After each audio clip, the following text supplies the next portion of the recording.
주님을 찬양.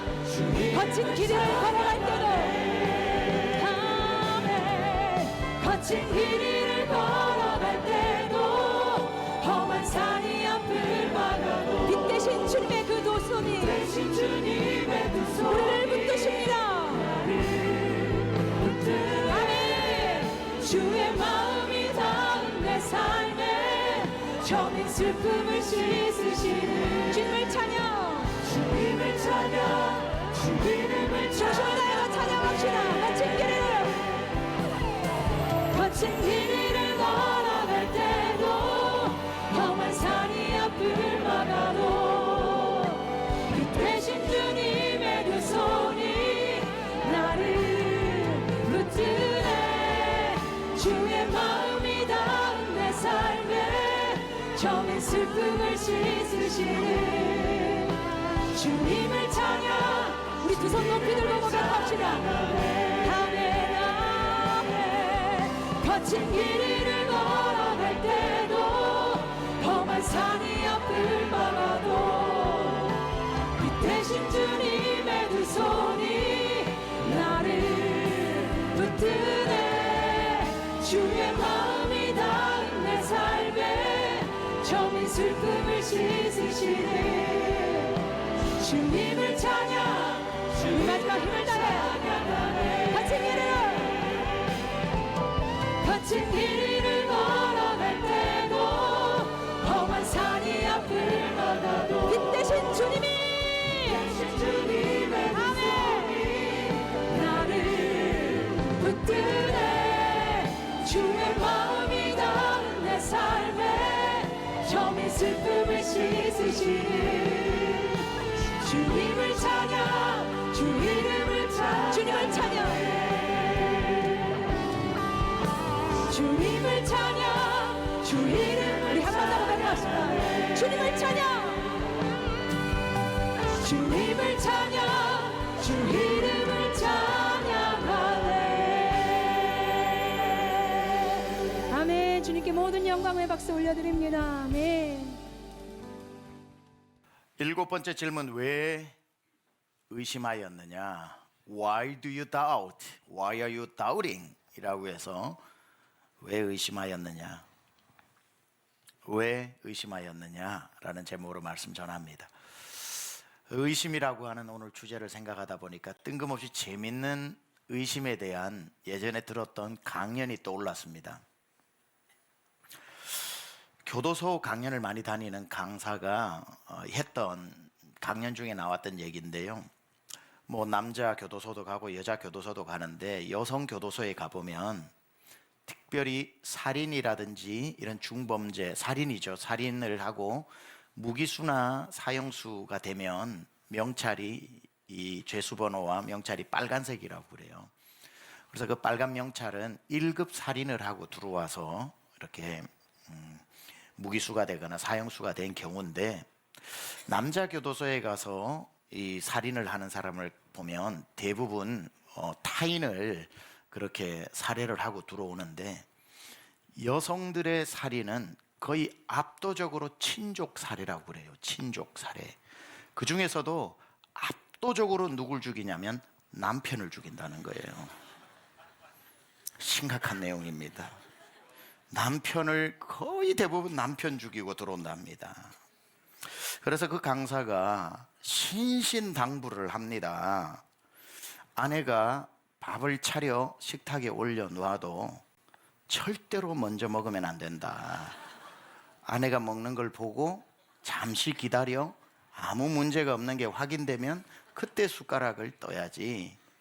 아직 밥상 위에 밥도 덜 올라왔는데 반찬 꺼내고 있는데 혼자 앉아가지고 그걸 낼름낼름 먹다가 요단강 건넌다, 이런 말을 합니다. 그래서 항상 아내가 앉은 다음에 숟가락을 같이 들고, 그리고 아내가 먹는 걸 보고 난 뒤에 괜찮으면 먹어야지. 또 강조를 하는 게, 절대로 밥상에서 해서는 안 되는 건 밥투정이다. 다음 식사 때 그 안에 뭐가 들어있을지 모르니까 항상 주는 대로 고맙다 그러고 먹어야 만수무강할 수 있다. 뭐 이렇게 이야기를 하더라고요. 그리고 진짜 위험한 건 잠잘 때라고 그래요. 잠잘 때 무슨 일이 있어도 아내보다 먼저 잠들지 마라. 자다가는 목 졸려 죽을 수도 있고 정말 요단강 건널 수 있으니까 아내가 잠이 안 들었는데 혼자 먼저 잠들어서 코를 그냥 골면서 자는 아내 심기를 불편하게 해서 잠 설치게 하면 이제 그 다음부터는 앞날이 어떻게 될지 모르니까 최대한 졸리더라도 아내가 잠들 때까지 기다려 주었다가 아내가 잔다 싶으면 2번 얼굴 위에 손을 흔들어 보고 기척이 없으면 잠을 자야 된다. 그렇게만 해줘서 밥 차려낼 때마다 밥 투정 안 하고 아내가 잠 설치지 않도록만 하면 남자들은 거의 만수무강한다. 이렇게 이야기를 합니다. 그래서 항상 너무 아내들을 마음 푹 놓고 믿지 말고 거룩한 의심의 마음을 품어서 늘 잘해주고 밥투정하지 않고 나를 죽일 수도 있다는 거룩한 의심을 가지고 잘 대해준다면 가정은 매우 행복할 것이다. 이렇게 이야기를 합니다. 여러분의 가정 모두 안녕하시기를 축복합니다. 자, 오늘 주제는 그래서 의심입니다. 예수님의 7번째 베드로를 향해서 하셨던 질문, 왜 의심하였느냐? 의심입니다. 자, 예수님이 5,000명을 먹이시고 난 뒤에 예수님을 임금 삼으려고 하니까 무리를 보내는 동안에 급하게 제자들을 배에 태워 호수 건너편으로 건너가라. 내가 어떤 방법을 써서라도 너희 뒤따라갈 테니까 걱정하지 말고 가라. 보내신 다음에 무리들을 다 보내시고 예수님은 산으로 올라가 기도를 하십니다. 기도를 하시는데 짧게 하신 게 아니에요. 밤이 넘어가고 자정이 넘어가는 사경, 그러니까 새벽, 요즘 말로 하면 3시까지 철야 기도를 하신 겁니다. 예수님이 기도를 하시고 있는 그 가운데 제자들은 다 어부들이었기 때문에 이미 호수 건너편으로 건너가도 진작에 건너가야 되는데 아직 절반도 못 가고 있으면서 불어오는 광풍과 사투를 벌이면서 한 치 앞도 나갈 수 없는 괴로이 노를 젓고 있는 상황이었습니다.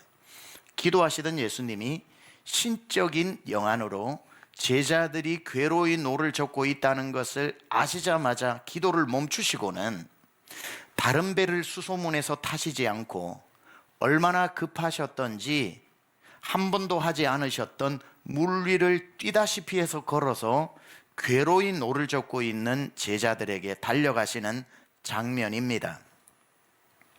여기서 은혜가 참 됩니다. 예수님 지금 어디 계십니까? 하나님 보좌 우편에 계시면서 뭘 하고 계셔요? 우리를 위해 중보 기도하고 계시지요.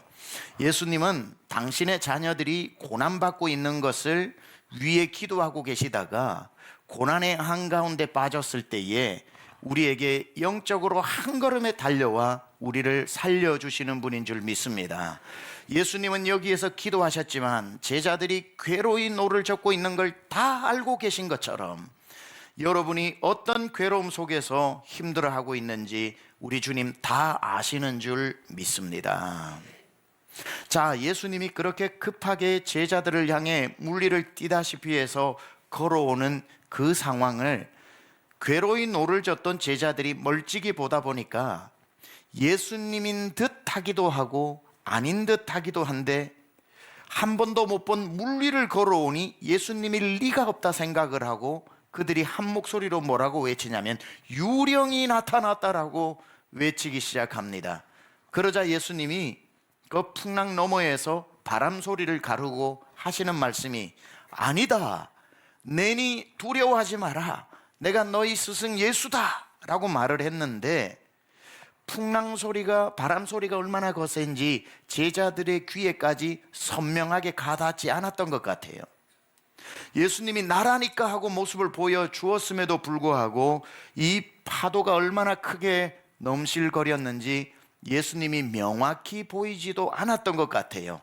하여 제자들의 눈에는 예수님 음성인 듯 하기도 하고 예수님의 모습인 듯하기도 하지만 확신이 없어 반신반의하고 있던 그때에 유난히 모험심이 강한 베드로가 이렇게 예수님에게 외칩니다. 주님, 만일 우리가 아는 당신이 예수님이라면 나에게 명령해서 물리를 당신처럼 걸어보라고 하십시오.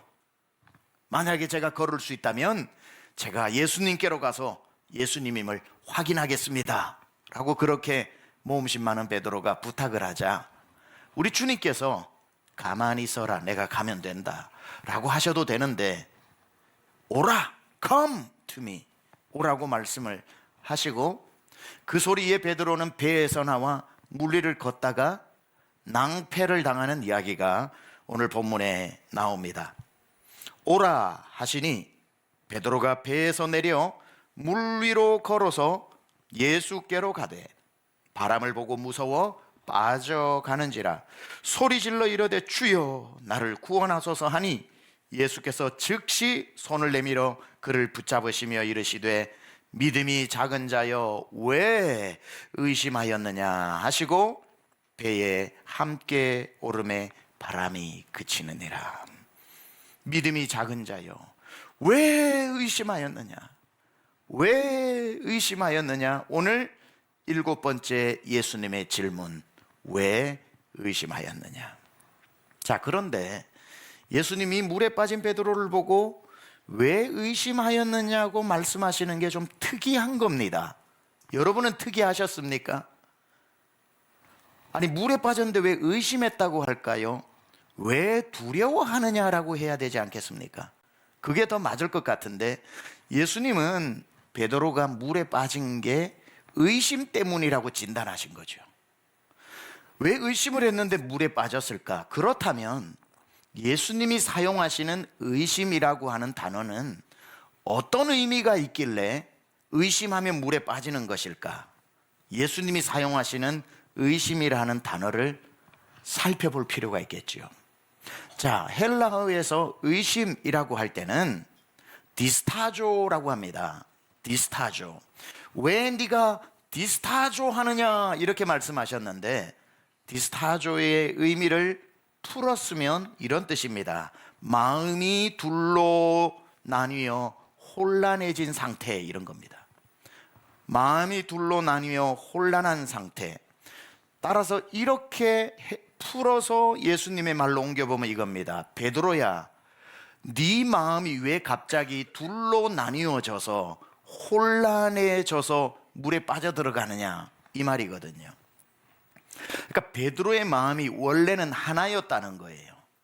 어떤 하나였냐면은 예수님 보고 가는 전심으로 예수님만 보는 한 마음이었는데 갑자기 등장한 풍랑 때문에 마음이 둘로 나뉘어져서 예수님 계속 보고 가야 하나라는 반신과 이 풍랑 때문에 죽겠구나 하는 의심 때문에 마음이 둘로 나뉘어져서 가지도 못 가지도 않고 흔들거리다가 두 발이 빠져들어가는 상태, 이걸 예수님이 지금 의심해서 흔들려 빠져들어갔다고 말하는 거죠.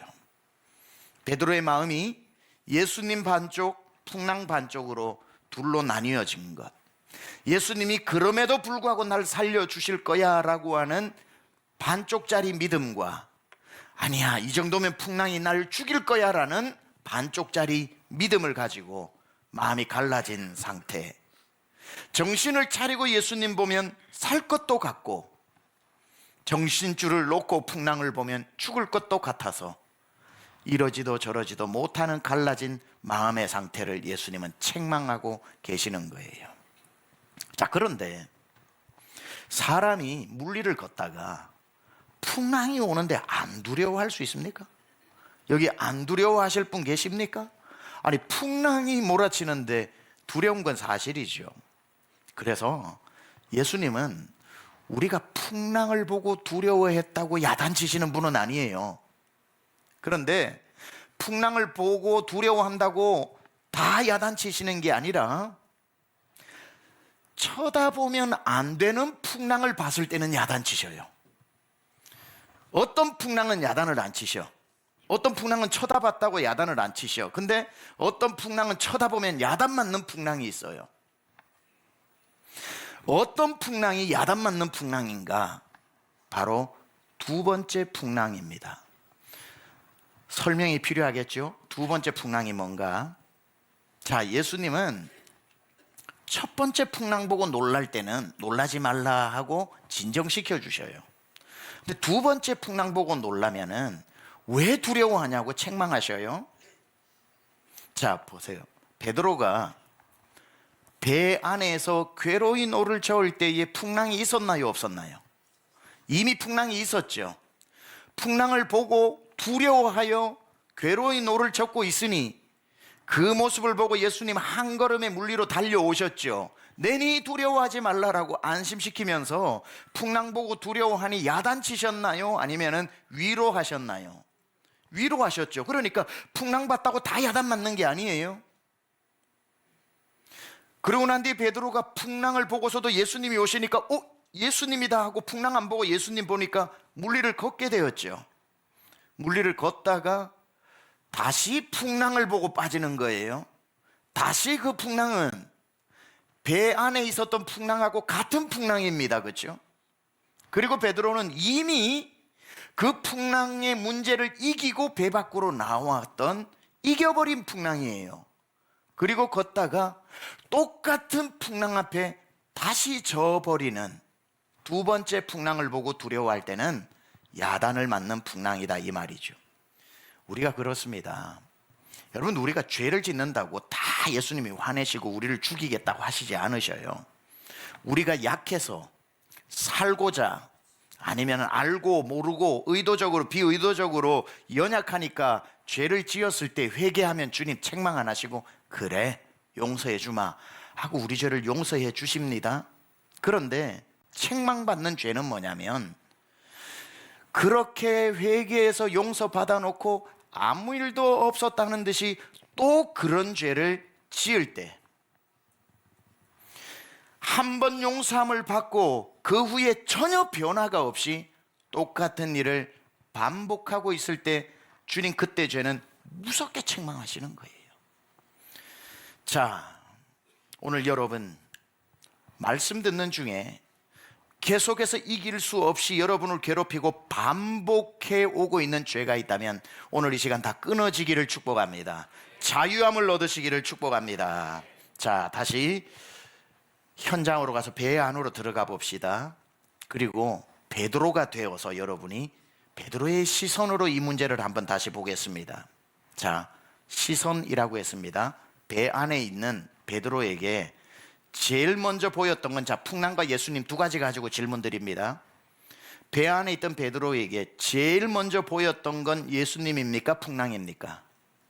풍랑이었죠. 풍랑을 보면 뭐가 와요? 괴로움이 오죠. 두려움이 오죠. 그래서 그들이 풍랑을 보고 괴로이 노를 저은 겁니다. 그렇죠? 그런데 풍랑만 보고 괴로이 노를 젓고 있다가 시선이 옮겨집니다. 갑자기 저 멀리 풍랑 뒤에서 예수님이 걸어오십니다. 그렇죠? 예수님이 걸어오십니다. 이제는 풍랑이 아니라 예수님을 보게 되죠. 아니, 베드로의 눈에는 예수님도 보이고 풍랑도 보였겠죠. 자, 그런데 예수님도 보이고 풍랑도 보였는데 처음에는 풍랑만 보이다가 예수님이 걸어오니 예수님도 보이고 풍랑도 보이니까 베드로가 나로 명하여 주님이시라면 나를 걷게 하소서 하고 오라 그러니까 물리를 걸을 때 질문 드립니다. 물리를 걸을 때 베드로는 예수님이 잘 보였을까요? 풍랑이 잘 보였을까요? 예수님이 잘 보였겠죠. 그러니까 물리를 걸었겠죠. 그러다 풍랑이 불어왔습니다. 휙 하고 불어오니 물에 빠져들어갔죠. 그때 예수님이 잘 보였을까요? 풍랑이 잘 보였을까요? 풍랑이 잘 보였겠죠. 그러니 빠져들어가는 거죠. 간단하죠. 풍랑도 있고 예수님도 있지만 예수님이 잘 보이면 걷게 되는 거고 풍랑이 잘 보이면 빠져들어가는 겁니다. 이게 신앙의 원리인 거예요. 예수님이 보이면 담대함이 생기고 풍랑이 보이면 두려움이 생기는 거예요. 자, 이 느낌이 무엇인지 현장 체험 학습을 해보도록 하겠습니다. 자, 저랑 같이 이거 경험 한번 하고 나면 도움 많이 됩니다. 자, 여러분의 손가락을 딱 눈앞에 10cm 거리에 딱 세워보세요. 눈과 눈 사이에 딱, 너무 멀어도 안 되고 가까워도 안 되고 한 10cm 정도가 좋습니다. 너무 붙이시면 안 됩니다. 이 정도.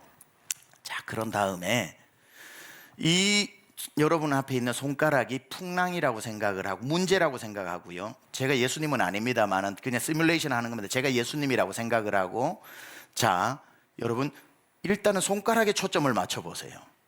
손가락을 쳐다보세요. 제가 잘 보이나요? 보이시면 병원 가셔야 됩니다. 자, 손가락을 쳐다보니까 제가 있으나 잘 안 보이죠. 자, 그대로 손가락은 두고 이제는 저를 쳐다보세요. 자, 제가 보이나요? 안 보이나요? 잘 보이죠. 손가락은 있으나 크게 방해가 되나요? 안 되나요? 크게 방해가 안 되죠. 다시 손가락을 보세요. 손가락을 보니까 제가 보이나요? 안 보이나요? 흐리게 보이죠. 다시 저를 보세요. 손가락이 그렇게 문제가 되나요? 안 되나요? 예, 평생 이거 기억하시기 바랍니다. 감사합니다. 이렇게 잘 따라주셔서. 우리 성도같이 이렇게 잘 따라주시는 분은 없으리라고 생각합니다. 지금 베드로에게 손가락은 풍랑이고 그 뒤에 있는 예수님은 예수님인 거예요. 풍랑을 보고 있다가 풍랑 넘어 예수님이 걸어오시는 걸 딱 보고 예수님을 딱 보니까 풍랑이 방해가 안 되는 거예요. 풍랑이 있으나 없으나 문제가 없는 거예요. 풍랑이 불어도 풍랑 따위는 문제가 되지 않았던 겁니다. 그래서 예수님 보고 걷는 거예요. 그러다가 갑자기 풍랑이 이랬는데 풍랑으로 시선이 딱 모아지니까 예수님이 안 보여.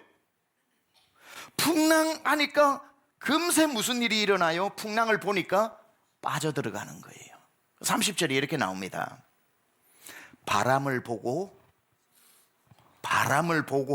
예수님 보다가 예수님 보고 물리를 걷다가 바람을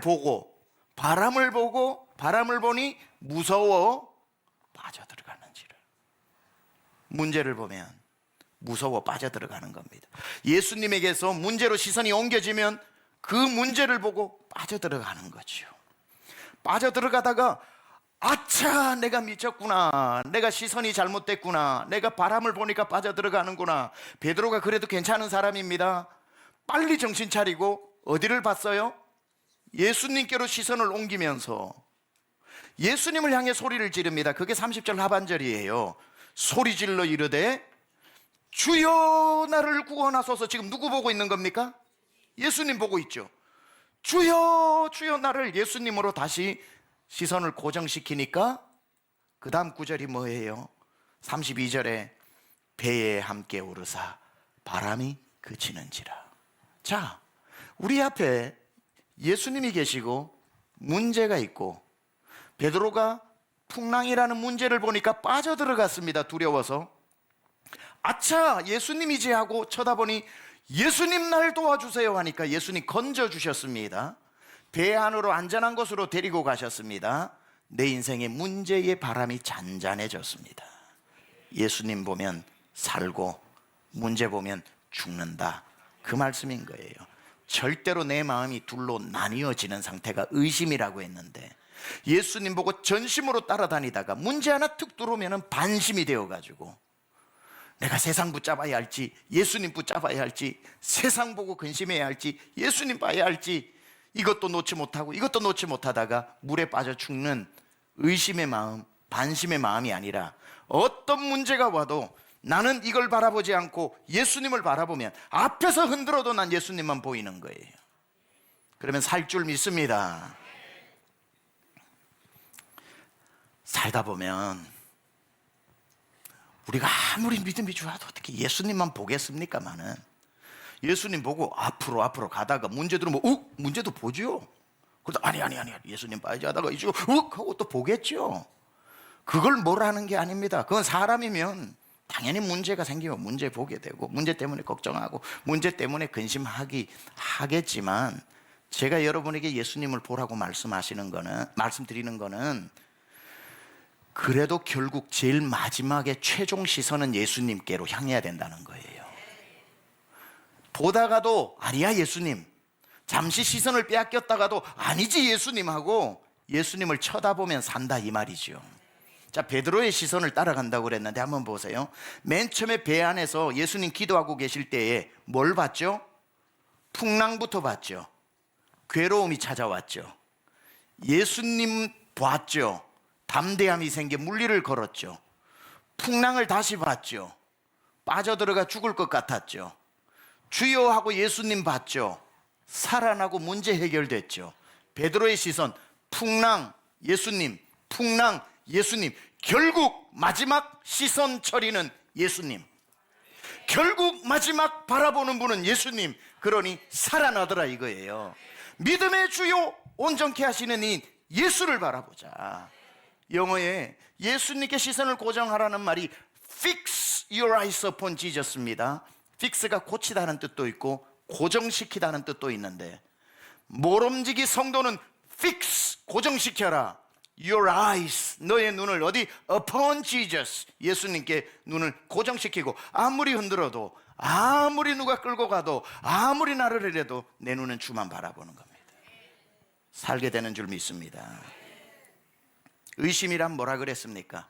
예수님 바라보는데 갑자기 딱 등장해서 내 시선을 뺏어가서 마음을 둘로 나누어 버리는, 마음이 둘로 된 상태에서는 의심이 들어오고 두려움이 들어와서 우리의 믿음은 이제 흔들리다 못해 죽어버리게 되는 거기 때문에 두 마음으로 주님께 기도하면 응답이 안 돼요. 항상 예수님을 바라보는 전심으로 기도를 할 때, 주님만 바라볼 때 응답이 되는 거예요. 야고보서 1장에 뭐라 그럽니까? 오직 믿음으로 구하고 조금도 의심하지 말라. 의심하는 자는 마치 바람에 밀려 요동하는 바다 물결 같으니 이런 사람은 무엇이든지 주께 얻기를 꿈도 꾸지 마라, 생각하지 마라. 두 마음을 품어 모든 일에 정함이 없는 자로다. 한 마음으로 찾아도, 한 마음으로 전심으로 찾아야 응답이 되는데, 두 마음을 품고 주님 있으면 좋고 없으면 할 수 없고, 이런 사람은 무엇이든지 주께 얻을 줄을 생각하지 마라. 두 마음을 품어 모든 일에 정함이 없는 자로다. 여러분, 마음을 정함 없이 이쪽에 매일매일 손은 드는 곳에 마음을 주지 말고, 내 마음이 확정되어 싸우니 나는 주만 바라봅니다. 여러분, 하나님은요, 우리의 눈을 두 개로 만드셨지만 신비하게도 두 눈으로 한 곳만 보게 만드셨습니다. 그렇죠? 예수님이 있고 문제가 있어서 눈을 두 개 주셨다면 그냥 시선도 예수님 하나 보고 한쪽 눈으로는 문제도 보고, 눈 두 개 만드셨으니까 그렇게 보게 만드실 수도 있었을 텐데 왜 눈은 두 개 만들어 놓으시고 보는 건 하나밖에 못 보게 만드셨는가? 이건 매일 아침 내 앞에 눈을 뜰 때 내가 무엇을 보는지 선택하라는 겁니다. 문제도 있고 예수님도 있어서 눈 두 개로 두 개를 볼 수 있다면 선택할 게 뭐가 있어요? 그냥 살면 되지. 한 눈으로는 예수님 따르고 한 눈으로는 세상 따르면 되는데, 예수님이 눈은 두 개지만 네 두 눈을 어디에 모으는지 보자는 거죠. 매일 아침 나는 문제를 보지 않고 주님을 바라보고 산다면 24시간이라고 하는 그 물 위를 반석처럼 걸어가는 여러분 되실 줄 믿습니다. 한 마음으로 주님만, 눈이 둘이라도 주님만 보는 싱글 포커스를 맞추어야 하는 것. 자, 여호사밧 임금이 있었어요. 남유다 왕입니다. 아람 연합 군대가 쳐들어왔습니다. 아람 연합 군대가 쳐들어왔을 때에 아무리 뭐 전쟁에 능해도 연합 군대를 어떻게 이깁니까? 못 이겨요. 여호사밧 임금이 제일 잘 알아요. 그러니까 칼 들고 나가 싸워 이길 수 없으니까 제일 먼저 한 게 백성들에게 금식을 선포하고 자기는 베옷을 입고 잿더미에 앉아서 하나님 앞에 기도를 합니다. 이것은 연합군대를 이길 수 있는 방법은, 연합군대를 묵상하고 연합군대를 보면 근심만 오고 두려움만 오고 싸우다가 칼 들고도 불불 떨어서 될 일도 안 될 것 같으니까 내가 연합군을 보지 않고 하나님 앞에 엎드려 그가 드렸던 기도 중에 그 유명한 여호사밧의 기도가 있죠. 역대하 20장에 여호사밧의 기도가 12절에 이렇게 나와요. 우리를 치러 오는 이 큰 무리를 우리가 대적할 능력이 없고 어떻게 할 줄도 알지 못하옵고 오직 주만 바라보나이다. 오직 주만 바라보나이다. 여호사밧의 기도는 주도 바라보고 아람 군대도 바라보는 것이 아니라, 내 두 눈으로 두 곳을 바라보는 것이 아니라, 하나님, 나는 주만 바라봅니다. 어차피 이길 능력 없고 어떻게 할 줄도 모르니 나는 주만 바라보나이다. 베드로처럼 예수님만 바라보지 풍랑을 안 바라보겠다는 거예요. 그렇게 주만 바라보는 여호사밧의 기도 때문에 하나님께서 그 다음날 이 전쟁에서는 너희가 싸울 것이 없나니 내가 이 전쟁을 이기게 하겠다 하시면서, 너희는 칼 한 자루 창 한 자루 쓸 필요 없도록 연합군이니까 자기들끼리 싸워서 다 죽이게 하고 승리하게 하신 하나님의 지혜가 나타났던 거죠. 주만 바라보면 길이 없는 곳에 길이 열릴 줄 믿습니다. 사람의 지혜로는 안 되는 일이 될 줄 믿습니다. 우리 주님께는 답이 다 있기 때문에 주만 바라보면 살 길이 열리는 줄 믿습니다. 안 풀리는 문제가 풀리는 거예요. 넘지 못할 산을 넘는 겁니다.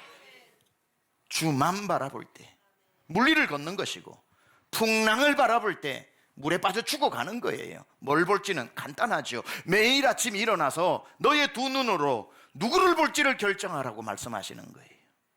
지난 일주일 동안 여러분은 두 눈으로 무엇을 더 많이 보고 왔는지를 제가 묻고 있는 거예요. 문제를 보면 한숨이 나오고, 주님을 보면 찬송이 나오겠죠. 오직 우리의 눈은 주를 바라보고 믿음의 주요 온전케 하신 예수만 바라봐야 하는 겁니다. 너는 어느 곳에 있든지 주를 향하고 주만 바라볼지라. 주만 바라볼지라. 너의 신음도 알고 너의 고통도 알고 너의 눈물도 알고 너의 신음에도 응답하시는 주만 바라볼지라. 여러분, 이거 엄청난 능력이 나오는 겁니다. 베드로가 예수님 바라보고 갈 때하고 풍랑 바라볼 때하고 천지 차이잖아요. 여러분, 사자를 훈련할 때 훈련사, 조련사들이 쓰는 방법인데요, 여러분, 사자가 가장 용맹하고 순간 스피드가 어마어마하고 그 에너지가 대단하잖아요. 사자의 힘이 어디서 나오냐고 하니까 집중력에서 나온대요. 그래서 이 사자는 딱 목표물을 보면은 시선을 빼앗기지 않는 겁니다.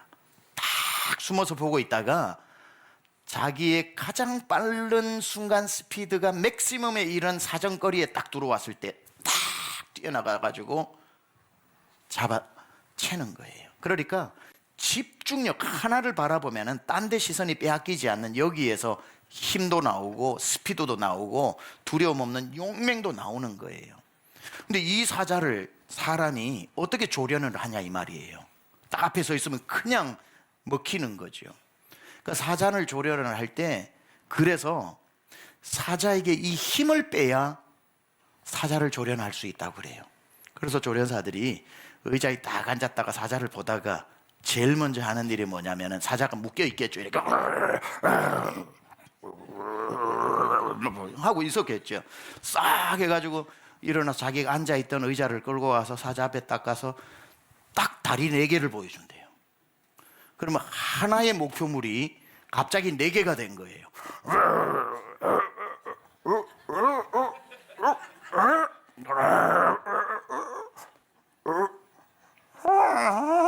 이렇게 강아지가 된다는 거예요. 목표물이 하나라야 힘이 나는데 4개가 되면 사자가 어느 걸 봐야 할지 몰라서 4개를 보다가 힘이 쑥 빠져버릴 때 채찍 탁 들고 그때부터 조련을 지키면 강아지처럼 따라온다는 거예요. 여러분, 우리가 예수님만 바라볼 때 얼마나 용맹합니까? 예수님 바라볼 때 얼마나 능력이 많아요. 예수님 바라볼 때 예수님 주시는 힘이나 능력이 얼마나 대단하냐고요. 이걸 마귀가 이 힘을 빼기 위해서 자기 마음대로 우리를 노리개 같이 하려면은 예수님 바라보지 못하도록 문제 던져놓고 뭐 던져놔서 이것 보고 이것 보느라 예수님 볼 시간이 없도록 만들면 용맹함을 다 잃어버리고 마귀의 밥이 되는 거예요. 그러니까 어떠한 것이 우리의 시선을 훔쳐가려고 해도 베드로가 풍랑, 예수님 풍랑, 죽어가다가 아니야 예수님 했을 때 살아난 것처럼 어떤 일이 있어도 잠시 당황하여 시선을 빼앗길 수 있어도 여전히 내 최종 시선은 예수님께로, 예수님 바라보면 살아나게 될 줄 믿습니다. 많은 걸 바라보다가 원망하고 불평했던 유명한 한 사람이 성경에 나오는데 소개하고 마치겠습니다. 많은 것 하나 바라보다가 기쁘다가 많은 것 보다가 시험 든 사람, 여러분 잘 아시는 마르다입니다. 마르다. 자, 마르다는 예수님을 너무나도 사랑했고 자기 여동생 마리아가 있죠. 예수님이 지나가신다는 소식을 듣고 예수님하고 제자들이 그냥 한밤에 찾아온 게 아니에요. 자기가 모시러 가서 자기 집에 청하여 저녁 식사 대접하고 싶다고 했던 겁니다. 뭐 왕왕 그 집에 예수님이 자주 오셨기 때문에 한두 번은 아니었겠지만 마르다의 촉으로 봤을 때 이제 예수님 돌아가실 때 얼마 안 된 것 같아서 마지막 식사가 될지도 모르니 융숭하게 대접하고 싶어서 갑자기 쳐들어왔으면 있는 반찬에 내놨겠지만 청하여 모셨다고 그랬으니까 일주일간 준비했겠죠. 예수님 오시고 12제자 오시면 내가 뭘 해드릴까? 지금 봄이 되었으니까 쑥부터 캐러 가야 되겠다 하고 쑥 캐러 가면서 주 하나님 지으신 모든 세계 하면서 냉이도 있네, 냉이도 참 아름다워라 하면서 꽃도 꺾어서 좀 장식도 좀 하고 뭐랄까 미역국이 좋을까 무국이 좋을까, 예수님 생신이니까 미역국이 좋겠다. 그리고 무화과를 가지고 내가 요리를 한번 해볼까, 그러면서 막 재료를 신선한 걸 다 준비를 했겠죠. 그리고 예수님 오늘 우리 집에서 식사하시고 가세요. 시장하던 차에 예수님 들어오셨고 밥 준비하는 덜그럭거리는 소리에 예수님하고 12제자가 앉아가지고 예수님 오늘 낮에 가르치신 오늘 천국의 비유를 잘 들었느냐, 밭이라 하면 길가에 뿌려진, 그러면서 들릴 듯 말 듯 하지만 예수님 식사 대접하는 것 때문에 그 한마음의 기쁨 때문에 그냥 아궁이에 불을 지피면서도 참 아름다워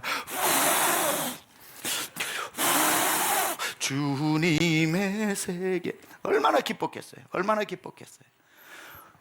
그런데 준비를 너무 많이 해놓으니까 다듬어야 될 게 너무 많고 버무려야 될 게 너무 많고 그 아궁이에 밥도 찰지게 딱 시간 맞춰가지고 물 맞춰놓고 그냥 딱 뚜껑 열면 딱 김이 모락모락나. 주님의 눈물 나네 하면서 막 얼마나 기뻤겠어요. 그렇게 기쁜 한 마음이었는데 갑자기 이렇게 문 살짝 열어보니까 동생 마리아가 좀 나와서 도와줘야 되잖아요. 갑자기 내가 예수님을 보는 그 마음에 마리아가 불청객으로 툭 내 마음에 들어온 거예요. 아니 언니가 이렇게 고생을 하는데 쟤는 예수님 발 앞에 앉아서 이러고 듣고 있네. 뒤통수가 너무 얄미운 거예요. 아니 나와서 같이 좀 도와주지. 예수님만 바라보다가 마리아 뒤통수까지 보니까 마음이 갈라지는 거예요. 정말 제가 이런 표현은 안 쓰는 거 아시죠? 그래도 좀 드라마틱하기 위해서 제가 좀 쓰겠습니다. 저 마리아 년은 뭐하고 안 나오냐 이렇게 갑자기 부글부글 거려요. 마리아는 뒤통수가 보이는데 예수님은 앞통수가 보일 거 아닙니까? 예수님께도 갑자기 서운해집니다. 왜냐하면 마리아를 보는 눈이 너무나도 평안하고 나 따위는 신경도 안 쓰시는 것 같이 예수님의 인상이 그래요. 어지간하면 마르다가 여기서 예수님 보고 좀 마리아 보내달라고 수신호를 보냈을 거 아닙니까? 그러면 예수님도 어지간하시면 마리아야 언니 좀 도와줘라 하고 예수님이 표정이 좀 불편해야 되는데 그런 게 없어. 그러니 예수님 표정도 불만스럽고 마리아 뒤통수는 더 얄밉기 짝이 없고 해야 되는 벌려놓은 반찬과 밥은 너무 많아 감당이 안 되고 이거 죽을 맛입니다. 기쁨으로 주님을 섬기겠다고 했던 그 싱글 포커스, 그 한 마음이 마리아에게로, 예수님 표정에게로, 여러 가지 반찬에게로 나뉘어지고 나니까 화가 발칵 나니까 문 열고 예수님 마리아를 명해서 언니 좀 도와주라고 하세요 그러잖아요 성경에서. 갑자기 분노가 일어나는 거예요. 그럼 예수님이 좀 동조를 해주시면 되는데, 마리아는 가만두고 마르다에게 책망하시듯이 말씀하셔요. 주께서 대답하여 이르시되, 마르다야, 마르다야, 네가 많은 일로 염려하고 근심하고 있구나. 그런데 몇 가지만 하든지 오직 한 가지만이라도 족하니라. 마리아 봐라. 마리아는 이 좋은 한 가지를 택하였으니 빼앗길리 만무하다. 빼앗기지 아니하리라 하시니라. 무슨 뜻입니까? 예수님이 지금 마르다야, 마리아는 한 가지만 보고 있는데 너는 너무 많은 것을 보고 마음이 무너져 버렸구나. 근데 여기에 몇 가지만 하든지 혹은 한 가지만이라도 족하니라, 이 말이 한글 번역이 너무 확대해서 해석되어져 있습니다. 원어에는 몇 가지만 하든지가 없어요. 원어에는 이렇게 나옵니다. 마르다야, 그냥 한 가지만 해라, 이렇게 나옵니다. 에노스 데 에스틴 크레이아, 이렇게 나와요. One thing, but one thing is necessary, 이렇게 나옵니다. 마르다야, 이것도 하고 싶고 저것도 하고 싶고 누구도 봐야 되고 누구도 하고 이러지 말고, 너 처음에 나 초청할 때 대접하고 싶었던 그 한 마음을 빼앗기지 마라 이거예요. 나 보고 했지 않냐? 나한테 식사 대접하고 싶은 그 마음이 있지 않냐? 왜 네 마음이 여러 개로 나뉘어져서 화가 그렇게 났느냐 말씀하고 있는 거죠. 여러분, 주님의 일을 하실 때 주님만 바라보고 일하면 부작용 생길 게 없어요. 어차피 주님 보고 한 일인데요. 볼 게 많아지면 마음이 나뉘어지고, 어느 날 미운 사람 툭 들어오면 마음이 불편해지고, 교회 열심히 섬기는데 우리 교회에 여러분만의 마리아가 툭 등장을 해. 저 마리아는 나보다 덜 섬기고 박수는 더 받아. 내 이름은 성도들 기억 못하는데 가는 데마다 마리아 마리아 그래. 기분 상해 죽겠어. 나는 이 사역도 교회 맡은 사역이 5개인데 저 마리아는 하나 하고도 제일 일 많이 하는 것처럼 사람들이 오해를 하고 있어. 나보다 덜 수고하고 더 박수 받는 사람 보면 마음이 탁 상해지죠. 마음이 갈라지고 나도 하지 말까 흔들리죠. 여러분, 딱 이 시간에 여러분 마음속에 끼어든 마리아를 버리시기 바랍니다. 다시 주님을 보시기 바랍니다. 주님 보이면 마리아가 왔다 갔다 해도 안 보여. 마리아를 보면 미치겠어. 주님이 안 보여. 주님 보면 마리아가 10명이 왔다 가도 괜찮아. 그대로 보여. 마리아 10명을 보면 미치겠어. 마리아를 본다고. 주님이 안 보여. 늘 예수 잘 믿는 분 대단한 게 아닙니다. 그게 대단하지만 간단합니다. 예수 잘 믿고 시험 안 되는 분은 사람 안 보고 예수님 봐요. 그 입에 무슨 찬송이 늘 있냐면, 이 세상 사람 날 몰라줘도, 이 세상 사람 날 몰라줘도, 이 세상 사람 날 몰라줘도 뒤돌아서지 않겠네. 주님 바라보고 가는 거예요. 어디 뭐 사람 보고 갑니까? 여러분, 아침에 눈을 뜰 때 여러분 앞에 여전히 여러분의 시선을 뺏어가는 문제가 손을 흔들고 있고, 여러분을 바라보고 계시는 예수님이 여러분에게 손을 흔들고 있을 때, 하루 24시간 물리를 걷는 것처럼 하루를 시작할 때 절대로 사람과 환경의 시선을 빼앗기지 말고 믿음의 주요 나를 온전케 하신 예수님만 바라보면서 물리를 걸어갈 때, 남들은 물리라고 하지만 걷는 여러분은 모르지 물 밑에 아스팔트 있는 거. 나 반석 위를 걷고 있고 어느새 물이 바뀌어 반석이 되어지면서 끝까지 주님께로 갈 줄 믿습니다.